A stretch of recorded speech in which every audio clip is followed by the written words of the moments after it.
بسم اللہ الرحمن الرحیم۔ یہ سیرت النبی صلی اللہ علیہ وسلم کا درس ہے اور یہ 16واں درس ہے، 16واں سبق ہے۔ اس سے پہلے کے سبق میں آپ نے حضرت جعفر رضی اللہ تعالیٰ عنہ کی تقریر نجاشی کے دربار میں اور حضرت عمر رضی اللہ تعالیٰ عنہ کا اسلام لانا اور اسی طرح حضرت ابوبکر صدیق رضی اللہ تعالیٰ عنہ کا ہجرت کرنے کے لیے جانا اور راستے میں ابن الدغنہ کی وہ بات حضرت ابوبکر صدیق رضی اللہ تعالیٰ عنہ کی یاد دلائی اور اپنے پناہ میں اس کو لے کر اپنے گھر لے کر گئے۔ اب یہاں سے جو درس شروع ہوتا ہے وہ عام الحزن والملال، ان کے غم کا سال۔ یہ درس ہے ابو طالب اور خدیجۃ الکبریٰ رضی اللہ تعالی عنہا کا انتقال اسی سال کے اندر۔ شیب ابی طالب سے نکلنے کے چند روز بعد ہی ماہ رمضان یا شوال سن 10 نبوی میں ابو طالب نے انتقال کیا اور پھر 3 یا 5 دن بعد حضرت خدیجہ رضی اللہ تعالی عنہا نے انتقال کیا۔ مسند احمد اور بخاری اور مسلم اور نسائی میں ہے کہ جب ابو طالب مرنے لگے تو رسول اللہ صلی اللہ علیہ وسلم آپ کے پاس آئے اور ابو جہل اور عبداللہ ابن ابی امیہ بھی وہاں موجود تھے۔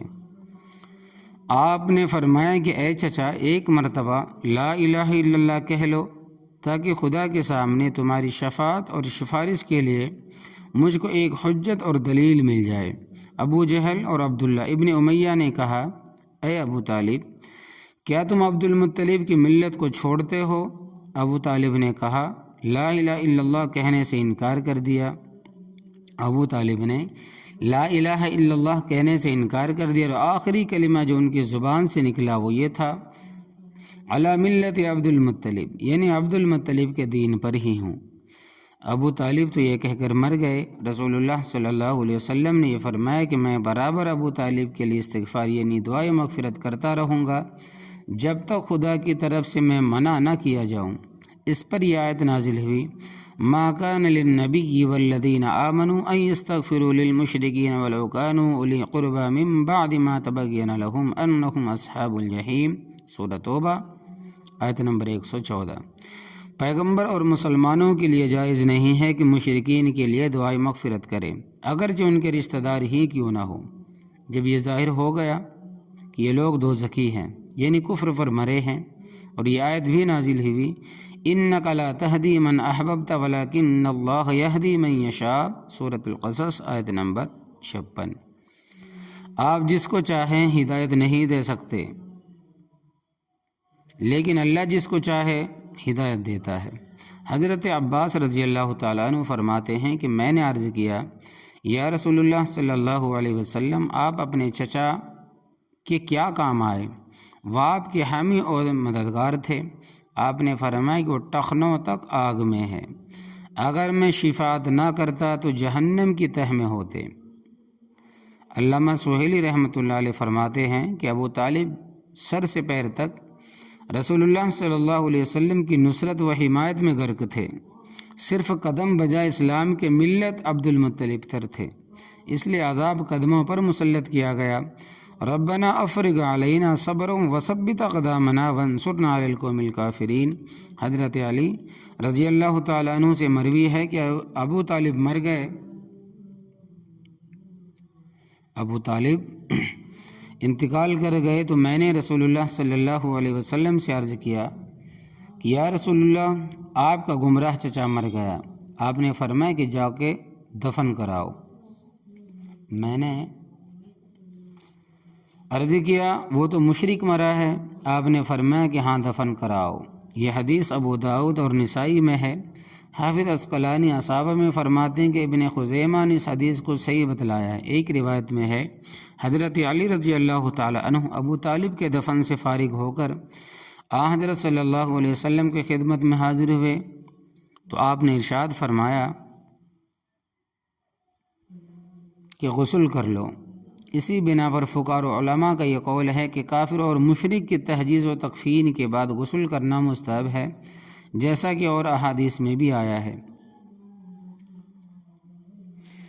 حافظ طور بشتی رحمۃ اللہ علیہ فرماتے ہیں کہ اس حدیث سے ائمہ مجتہدین اور خصوصاً امام اعظم و ابو حنیفہ اور امام شافعی رحمہ اللہ نے دفن کافر کے جواز پر استدلال کیا، نیز اس مسئلے پر استدلال کیا ہے کہ مسلمان کافر کا وارث نہیں ہوتا، مسلمان کافر کا وارث نہیں ہوتا، اس لیے کہ ابو طالب کے 4 بیٹے تھے، طالب نمبر 1 طالب، نمبر 2 عقیل، نمبر 3 جعفر رضی اللہ تعالی عنہ اور نمبر 4 حضرت علی رضی اللہ تعالی عنہ۔ ابو طالب کی میراث فقط طالب اور عقیل کو ملی جو باپ کے طریقے پر تھے، اور علی اور جعفر کو نہیں ملی، یہ دونوں مسلمان تھے۔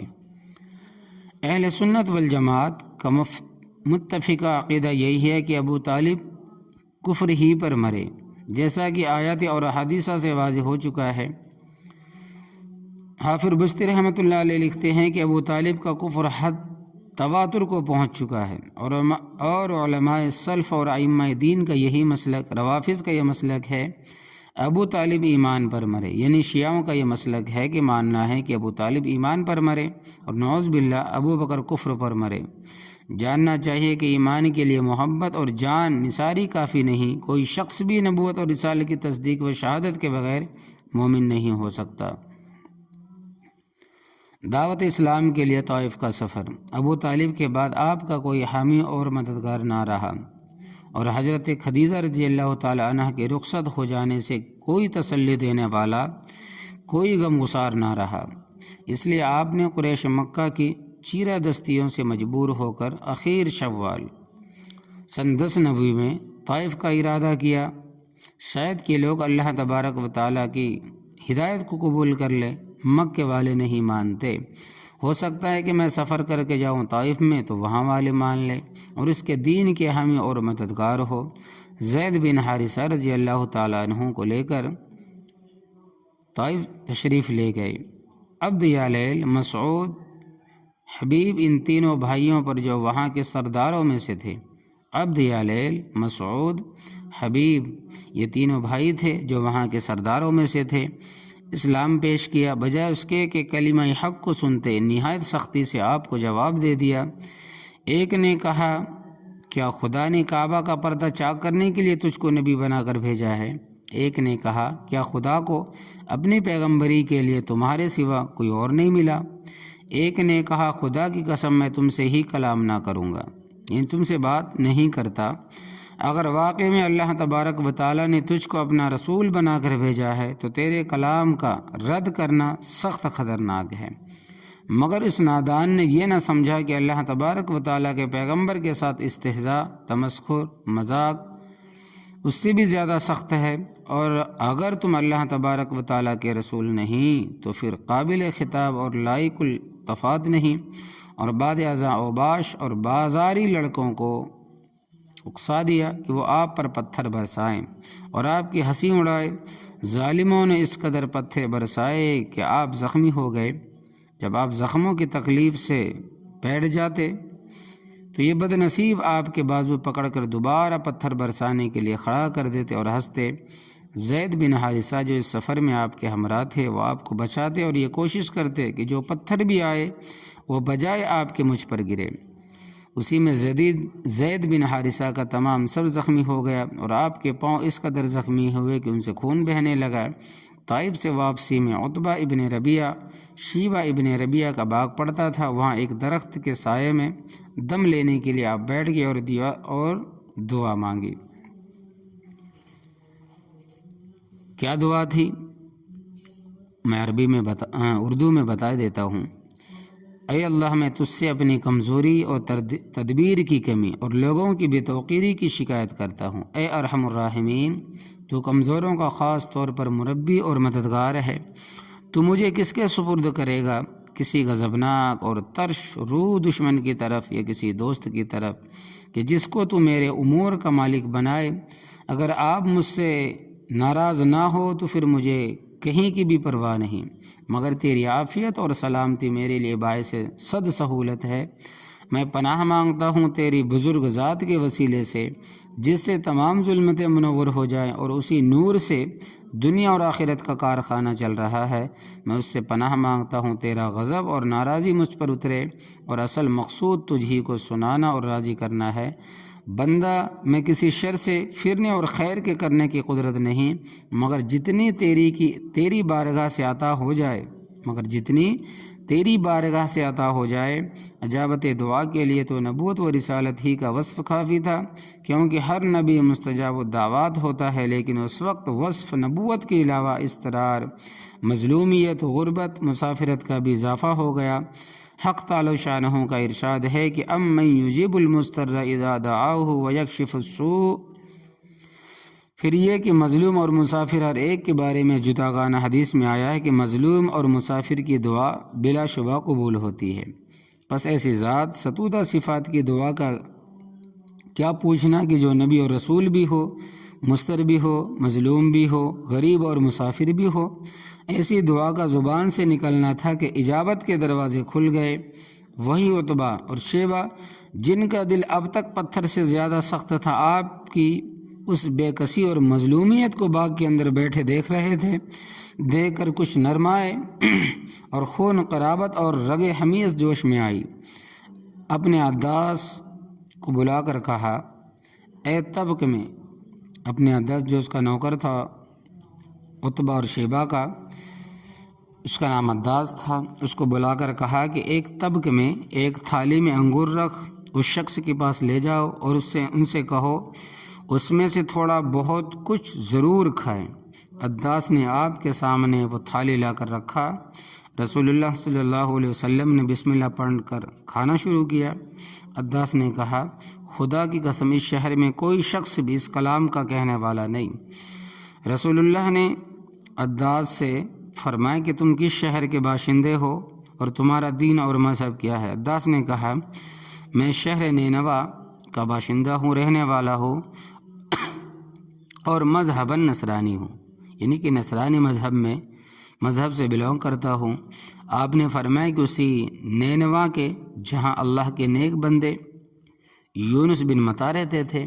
عداس نے کہا کہ آپ کو یونس بن متا کا کیا علم؟ آپ نے فرمایا کہ وہ میرے بھائی نبی تھے، میں بھی نبی ہوں۔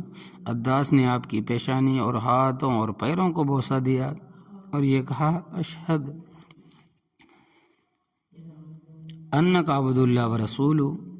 جب عداس آپ کے پاس سے واپس آیا تو عتبہ اور شیبہ نے کہا کہ اس شخص کے ہاتھ اور پیروں کو کیوں بوسہ دیتا تھا؟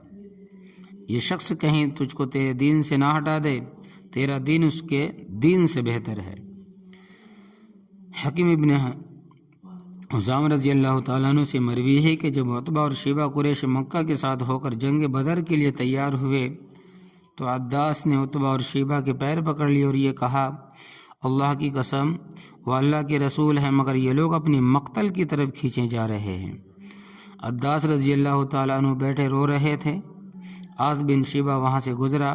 عداس رضی اللہ تعالیٰ عنہ سے پوچھا، کیوں روتے ہو؟ عداس رضی اللہ عنہ نے کہا، اپنے دونوں سرداروں کی وجہ سے رو رہا ہوں، یہ اس وقت اللہ کے رسول کے مقابلے میں جا رہے ہیں۔ عاص بن شیبہ نے کہا کہ واقعی میں اللہ کے رسول ہے؟ عداس رضی اللہ تعالیٰ عنہ نے کہا کہ ہاں، خدا کی قسم بلا و شبہ وہ تمام دنیا کی طرف اللہ کے رسول ہو کر آئے ہیں۔ حضرت عائشہ رضی اللہ تعالیٰ عنہ فرماتی ہیں کہ میں نے ایک بار عرض کیا، یا رسول اللہ صلی اللہ علیہ وسلم، آپ پر کیا احد سے بھی زیادہ سخت دن گزرا ہے؟ آپ نے فرمایا کہ تیری قوم سے جو تکلیفیں پہنچی سو پہنچی، لیکن سب سے زیادہ سخت دن گزرا جس دن میں نے اپنے آپ کو عبد یا لیل کے بیٹے پر پیش کیا، اس نے میری بات کو قبول نہیں کیا۔ میں وہاں سے نہایت غمگین اور رنجیدہ واپس ہوا۔ مقام قرن الثعالب میں پہنچ کر کچھ افاقہ ہوا، یکایک جو سر اٹھایا تو دیکھتا کیا ہوں، ایک ابر مجھ پر سایہ کیے ہوئے ہے اور اس میں جبرائیل امین علیہ الصلاۃ والسلام موجود ہے۔ جبرائیل علیہ الصلاۃ والسلام نے وہیں سے مجھ کو آواز دی کہ آپ کی قوم نے آپ کو جو جواب دیا ہے وہ اللہ تبارک و تعالی نے سن لیا ہے۔ اس وقت اللہ نے آپ کے پاس ملک الجبال پہاڑوں کے فرشتہ کو بھیجا ہے تاکہ آپ اس کو جو چاہے وہ حکم دے۔ اتنے میں ملک الجبال پہاڑوں کے فرشتے نے مجھ کو آواز دی اور مجھ کو سلام کیا اور کہا، اے محمد، اللہ نے مجھ کو آپ کے پاس بھیجا ہے، میں ملک الجبال ہوں، پہاڑوں کا فرشتہ ہوں، تمام پہاڑ میرے تصرف میں ہے، آپ جو چاہیں مجھ کو حکم دے۔ اگر آپ حکم دے تو ان دونوں پہاڑوں کو جن کے مابین اہل مکہ اور اہل طائف رہتے ہیں ملا دوں، جس سے تمام لوگ پس جائیں۔ آپ نے فرمایا کہ نہیں، میں اللہ سے امید کرتا ہوں کہ اللہ ان کی نسل میں سے ایسے لوگ پیدا کرے گا جو صرف اس وحدہ لا شریک کی عبادت کریں گے اور اس کے ساتھ کسی کو شریک نہ کریں گے۔ یہ تمام روایات صحیح بخاری باب ذکر الملائکہ میں ہے، صرف خط کشیدہ جملے معجم طبرانی کی روایت کا ترجمہ ہے۔ ایک ضروری تنبیہ، باوجود سخت سے سخت ایذاؤں کے اس رحمت عالم رافت مجسم نبی اکرم صلی اللہ علیہ وسلم شرف کرم نے ان لوگوں کی ہلاکت اور بربادی کی اس لیے دعا نہیں مانگی۔ یہ لوگ اگرچہ ایمان نہیں لائے مگر اس کی نسل میں سے خدا کی مطیع اور فرما بردار اور مخلصین اور جانثار پیدا ہوں گے، بخلاف سیدنا نوح علیہ السلام کی میری جان اور روح ان پر فدا ہو، جب ان کی یہ امید منقطع ہو گئی اور وحی الہی سے معلوم کرا دیا گیا کہ جن کو ایمان لانا تھا وہ لا چکے، باقی ماندہ لوگ نہ خود ایمان لائیں گے اور نہ ان کی اولاد میں سے کوئی خدا کا نام لینے والا ہوگا، نہ کوئی ماننے والا بندہ پیدا ہوگا۔ تب سیدنا حضرت نوح علیہ السلام نے ان کی ہلاکت اور بربادی کی دعا فرمائی، کما قال اللہ تعالی وَأُوحِيَ إِلَى نُوحٍ أَنَّهُ لَن يُؤْمِنَ مِن قَوْمِكَ إِلَّا مَن قَدْ آمَنَ فَلَا تَبْتَئِسْ بِمَا كَانُوا يَفْعَلُونَ۔ اور حضرت نوح کے پاس وحی بھیجی کہ اب آپ کی قوم میں سے کوئی ایمان نہیں لائے گا مگر جو پہلے لا چکا ہے، بس آپ ان کے افعال کی وجہ سے غمگین نہ ہو۔ اس کے بعد حضرت نوح علیہ السلام نے یہ دعا فرمائی، رب لا تذر علی الارض من الکافرین دیارا انک ان تذرہم یضل عبادک ولا یلدوا الا فاجرا کفارا۔ اے پروردگار، کافروں میں سے زمین پر ایک بسنے والا بھی نہ چھوڑ، اگر آپ ان کو چھوڑ دیں گے تو تیرے بندوں کو گمراہ کریں گے اور سوائے کافر اور فاجر کے کسی کو نہیں جنیں گے۔ نوح علیہ السلام کو بذریعہ وہی معلوم ہو چکا تھا، وہی کے ذریعے معلوم ہو چکا تھا کہ نہ ایمان لائیں گے اور نہ ان کی نسل میں سے ایمان لائے گا، آئندہ جو بھی پیدا ہوگا وہ کافر، فاجر اور خداوند ذوالجلال کا نافرمان ہی پیدا ہوگا۔ اس لیے دعا فرمائی کہ اللہ اب اپنے کسی منکر اور مکذوب کو زمین پر باقی مت چھوڑ، اگر یہ آئندہ زندہ رہیں گے تو بھی تیرے نافرمان ہوں گے اور ان کی ذریت اور اولاد بھی تیری نافرمانی ہی ہوگی۔ جب ایمان ہی سے نا امیدی ہو گئی تو اب شفقت و رحمت کا کوئی محل ہی باقی نہ رہا۔ یہ کارخانہ عالم بھی اسی وقت قائم ہے جب تک کوئی اس پر خداوند ذوالجلال کا نام لیوا باقی ہے۔ جب زمین پر کوئی خداوند ذوالجلال کا نام لینے والا نہ رہے گا، اسی وقت یہ تمام کارخانہ درہم برہم کر دیا جائے گا۔ طائف سے واپسی اور جنات کی حاضری۔ واپسی میں آپ نے چند روز مقام نخلا میں قیام کیا۔ ایک رات آپ نماز پڑھ رہے تھے کہ نسی بین کے 7 جن اس طرف سے گزرے اور کھڑے ہو کر آپ کا قرآن سنا اور چلے گئے۔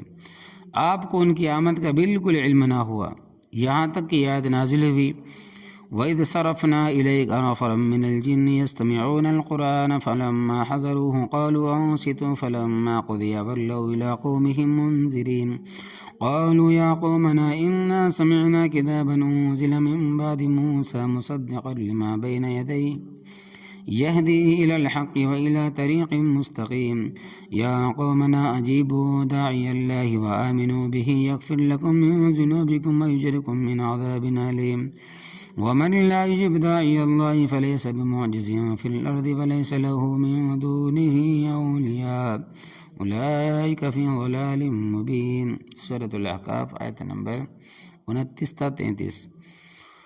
اور اس وقت کو یاد کیجیے جب ہم نے جنات کی ایک جماعت کو آپ کی طرف بھیجا تاکہ آپ کا قرآن سنیں، پھر جب وہ حاضر ہو گئے تو آپس میں کہنے لگے خاموش رہو، یعنی اس کلام کو سنو۔ پس جب قرآن پڑھا جا چکا یعنی آپ کی نماز ختم ہو گئی تو یہ لوگ اپنی قوم کی طرف واپس ہوئے تاکہ ان کو آگاہ کر دے، بتا دے۔ جا کر یہ بیان کیا کہ ہم عجیب کتاب سن کر آئے ہیں جو موسیٰ علیہ الصلوۃ والسلام کے بعد نازل ہوئی، جو پہلی کتابوں کی تصدیق کرتی ہے اور حق راہ راست کی رہنمائی کرتی ہے۔ اے ہمارے بھائیو، اللہ تبارک و تعالیٰ کے داعی کی دعوت قبول کرو اور اس پر ایمان لاؤ۔ اللہ تبارک و تعالیٰ تمام گناہوں کو معاف کرے گا، اور جو اللہ تبارک و تعالیٰ کے داعی کی دعوت قبول نہ کرے تو وہ روئے زمین پر چھوٹ کر کہیں نکل نہیں سکتا، اور نہ اس کا کوئی حامی ہوگا۔ ایسے لوگ صریح گمراہی میں ہیں۔ جب مکہ کے قریب پہنچے تو زید بن حارثہ رضی اللہ تعالیٰ عنہ نے عرض کیا، مکہ میں کس طرح داخل ہوں گے؟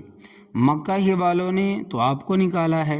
آپ نے فرمایا کہ اے زید، اللہ تبارک و تعالیٰ اس مصیبت سے رہائی کی کوئی صورت ضرور پیدا فرمائے گا، اور اللہ ہی اپنے دین کا حامی اور مددگار ہے، اور یقیناً وہ اپنے نبی کو سب پر غالب کرے گا۔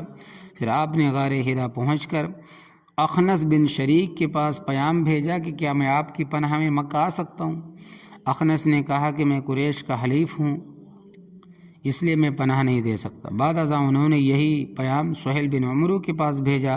سہیل نے کہا کہ بنو عامر بن کعب کے مقابلے میں پناہ نہیں دے سکتے۔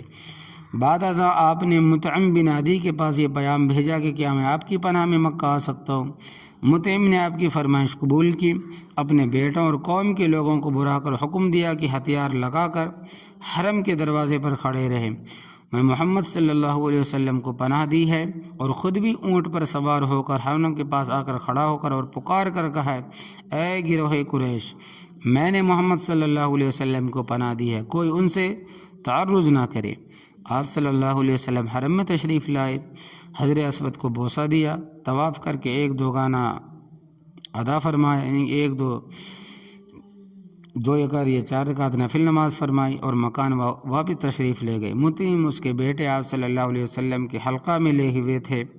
مطعم کے اسی احسان کی بنا پر بدر کے دن اسیران بدر کی بابت آپ نے ارشاد فرمایا، اگر آج مطعم بن عدی زندہ ہوتا اور پھر مجھ سے ان گندوں کے بارے میں کچھ کلام کرتا تو ان کی رعایت سے ان سب کو یغلخت چھوڑ دیتا۔ اسلام طفیل بن عمرو و دوسی رضی اللہ تعالیٰ عنہ، یعنی کہ اسلام جو اب پیش ہو رہا ہے وہ طفیل بن عمرو، اسی عرصے میں طفیل بن عمرو دوسی رضی اللہ تعالیٰ عنہ مکہ آئے۔ رسول اللہ صلی اللہ علیہ وسلم مصروف تبلیغ تھے۔ طفیل رضی اللہ تعالیٰ عنہ شریف النفس ہونے کے علاوہ بہت بڑے شاعر اور بہت بڑے زیرک اور فہیم اور مہمان نواز تھے۔ قریش سے حلیفانہ تعلقات رکھتے تھے۔ جب آپ مکہ آئے تو قریش کے کچھ آدمی آپ کے پاس آئے اور یہ کہا کہ ہم میں ایک شخص ظاہر ہوا ہے جس نے تمام قوم میں تفرقہ ڈال دیا، اس کا کلام مثل سحر اور جادو کے ہے، باپ اور بیٹے اور بھائی بھائی، میاں اور بیوی کے مابین جدائی ڈالتا ہے۔ آپ اسے بچتے رہیں، ہمیں اندیشہ ہے کہ آپ اور آپ کی قوم کہیں اس مصیبت میں مبتلا نہ ہو جائے، جہاں تک ممکن ہو آپ اس کی کوئی بات نہ سنیں۔ قریش نے اس کو اس قدر ڈرایا کہ انہوں نے اپنے کانوں میں کپڑے ٹھونس لیے، کہیں اتفاقی طور پر اس شخص کا کلام کان میں نہ پڑ جائے، یہاں تک کہ لوگ مجھ کو ذوالفتنتین کہنے لگے۔ اتفاقاً ایک روز مسجد حرام کی طرف گیا، دیکھتا کیا ہوں کہ آپ کھڑے ہوئے بیت اللہ کے سامنے نماز پڑھ رہے ہیں۔ تو فیل رضی اللہ تعالیٰ عنہ کہتے ہیں کہ میں آپ کے قریب جا کر کھڑا ہوا، میں اگرچہ یہ چاہتا تھا کہ آپ صلی اللہ علیہ وسلم کا کلام نہ سنوں، مگر خداوند ذوالجلال یہ چاہتا تھا کہ اپنا کچھ کلام مجھ کو سنائے، چنانچہ بلا اختیار یہ کلام میں نے سن لیا، نہایت اچھا اور بھلا معلوم ہوا۔ اس وقت میں نے اپنے دل میں یہ کہا، میں تو مرد عاقل اور بڑا شاعر ہوں، مجھ پر کسی کلام کا حسن اور قبیح مخفی نہیں رہ سکتا، میں یہ کلام ضرور سنوں گا، اگر عمدہ اور محسن ہے تو قبول کروں گا، اور اگر کبھی اور نازیبا ہے تو چھوڑ دوں گا۔ چنانچہ جب آپ صلی اللہ علیہ وسلم حرم سے واپس ہوئے تو میں آپ کے پیچھے ہو لیا۔ جب آپ دولت قدح پر پہنچے تو آپ صلی اللہ علیہ وسلم سے عرض کیا کہ آپ کی قوم نے مجھے آپ کا کلام سننے سے اس قدر ڈرایا کہ کانوں میں کپڑے ٹھونس لیے تاکہ آپ کا کلام نہ سن سکوں، مگر خدا کی مشیت نے انکار کیا، میں آپ صلی اللہ علیہ وسلم کا کلام سنوں، مگر مشیت نے انکار کیا کہ میں آپ صلی اللہ علیہ وسلم کا کلام نہ سنوں۔ آپ کا کلام جو کان میں پڑا تو بہت بھلا معلوم ہوا۔ آپ اپنا دین مجھ پر پیش کیجئے۔ آپ نے اسلام پیش کیا، میرے سامنے قرآن کریم کی تلاوت فرمائی۔ ایک روایت میں ہے کہ سورہ اخلاص اور معوذتین کی تلاوت فرمائی۔ خدا کی قسم میں نے قرآن کریم سے بہتر کبھی کوئی کلام سنا ہی نہیں، اور اسلام سے زیادہ معتدل اور متوسط کسی دین کو نہیں پایا، اور اسی وقت مسلمان ہو گیا۔ اور آپ صلی اللہ علیہ وسلم سے عرض کیا، اے اللہ کے نبی، میں اپنی قوم کا سردار ہوں، یہ ارادہ ہے کہ واپسی کے بعد اپنی قوم کو اسلام کی دعوت دوں۔ آپ اللہ سے دعا کیجئے کہ اللہ تبارک و تعالی مجھ کو کوئی نشانی عطا فرمائے جو اس بارے میں میرے معین اور مددگار ہو۔ آپ نے دعا فرمائی، اللہم اجعل لہ آیا، اے اللہ اس کے لیے کوئی نشانی پیدا فرما۔ چنانچہ جب میں اپنی بستی کے قریب پہنچا تو میری آنکھوں کے مابین چراغ کے مانند ایک نور پیدا ہو گیا۔ میں نے اللہ سے دعا کی کہ اللہ اس نور کو بجائے چہرے کے کسی اور جگہ منتقل فرما، میری قوم کے لوگ کہیں اس کو مسئلہ نہ سمجھے اور یہ خیال نہ کرے کہ آبائی مذہب چھوڑنے کی وجہ سے اس کی صورت بدل گئی۔ وہ نور اسی وقت میرے کوڑے کی طرف منتقل ہو گیا۔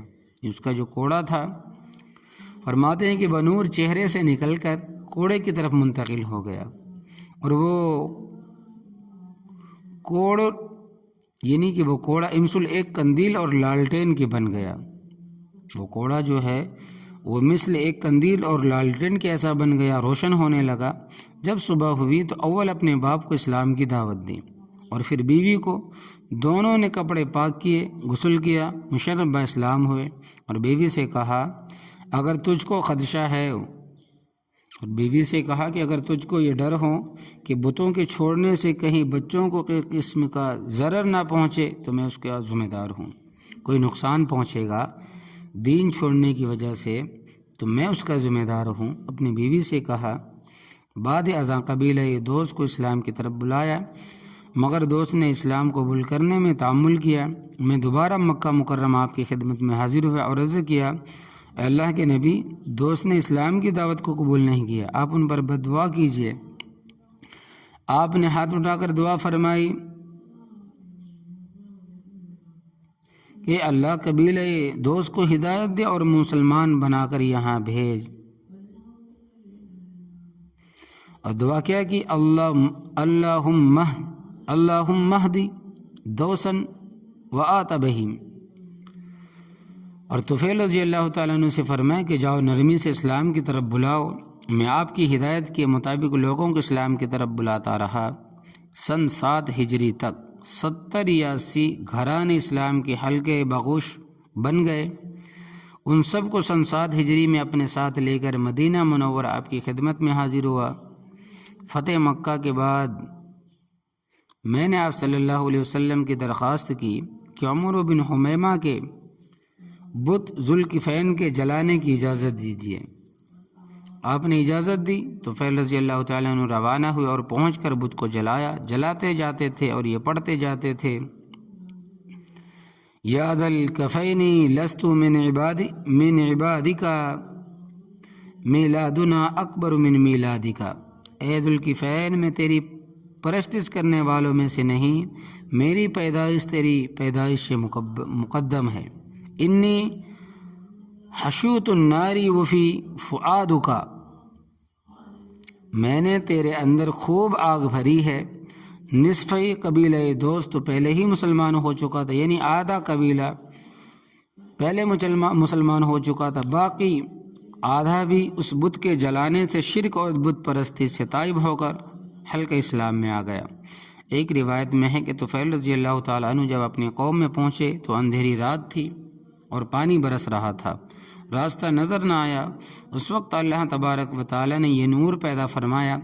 لوگ دیکھ کر بہت متعجب ہوئے، بہت تعجب میں ہوئے، اور حضرت طفیل رضی اللہ تعالیٰ عنہ کو گھیر لے اور کوڑے کو پکڑنے لگے۔ وہ نور لوگوں کی انگلیوں سے چھنتا تھا، یعنی کہ جس طرح چھنتا ہے چھنی کے اندر، وہ نور ہاتھوں کے اندر سے نکل جاتا تھا۔ جب اندھیری رات ہوئی تو یہ کوڑا اسی طرح روشن ہو جاتا۔ اسی وجہ سے حضرت طفیل رضی اللہ تعالیٰ عنہ ذی نور نور والے کے لقب سے مشہور ہوئے۔ فائدہ: اولیاء اللہ کی کرامتیں انبیاء علیہ الصلاۃ والسلام الف الف صلوات اللہ کے معجزات کا نمونہ ہوتی ہے۔ جس طرح علماء ربانیین علم و حکمت میں انبیاء مرسلین کے وارث ہوتے ہیں، اسی طرح کرامات اور خارق عادت میں بھی حضرات انبیاء کے وارث ہوتے ہیں۔ چنانچہ حدیث میں ہے کہ علماء انبیاء کے علمی وارث ہیں، العلماء ورثۃ الانبیاء۔ لہذا حضرت طفیل رضی اللہ تعالیٰ عنہ کی یہ کرامت حضرت موسیٰ علیہ الصلاۃ والسلام کے معجزہ ید بیضا کا ایک نمونہ معلوم ہوتی ہے۔ واللہ عالم۔ نیز سورہ تحریم میں حق جل شانہ صحابہ کے حق میں ارشاد فرماتے ہیں کہ یوم لا یخزی اللہ النبی والذین آمنوا معہ نورہم یسعی بین ایدیہم وبایمانہم۔ سورہ تحریم آیت نمبر 8۔ قیامت کے دن اللہ تبارک و تعالیٰ نبی کریم اور ان کے ساتھ ایمان لانے والوں کو رسوا نہیں کرے گا، ان کا نور ان کے سامنے اور داہنے دوڑتا ہوگا۔ عجب نہیں کہ حضرت طفیل رضی اللہ تعالیٰ عنہ کا نور اس نور کا نمونہ ہو جو قیامت کے دن حضرات صحابہ رضی اللہ عنہم کی خاص طور پر رہنمائی کرے گا۔ رسول اللہ صلی اللہ علیہ وسلم کے طفیل رضی اللہ تعالیٰ عنہ کو یہ نور دنیا ہی میں دکھلا دیا گیا۔ واللہ سبحانہ تعالی سبحان ربک رب العزت عما یصفون وسلام علی المرسلین والحمد للہ رب العالمین وآخر الدعوانا الحمد للہ رب العالمین۔ اللہ تبارک و تعالی ہمیں، ہمارے بچوں کو اور تمام مسلمانوں نے اسلام کو اللہ تبارک و تعالی نبی کریم صلی اللہ علیہ وسلم سے محبت کرنے کی اعلیٰ درجے کی توفیق عطا فرمائے، اور اللہ تبارک و تعالی ہم سب مسلمانوں کے گناہوں کو معاف عطا فرمائے۔ آمین یا رب العالمین۔